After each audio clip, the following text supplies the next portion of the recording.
when the dog bites, when the bear stings, when I'm feeling sad.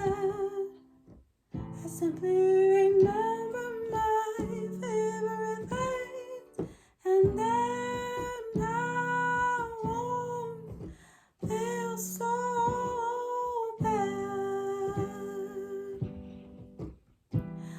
Raindrops on roses, whiskers on kittens, bright copper kettles, warm woolen mittens, brown paper packages tied with string. These are a few of my favorite things. Cream-colored ponies, crisp apple strudels, doorbells, sleigh bells, Schnitzel noodles, wild geese that fly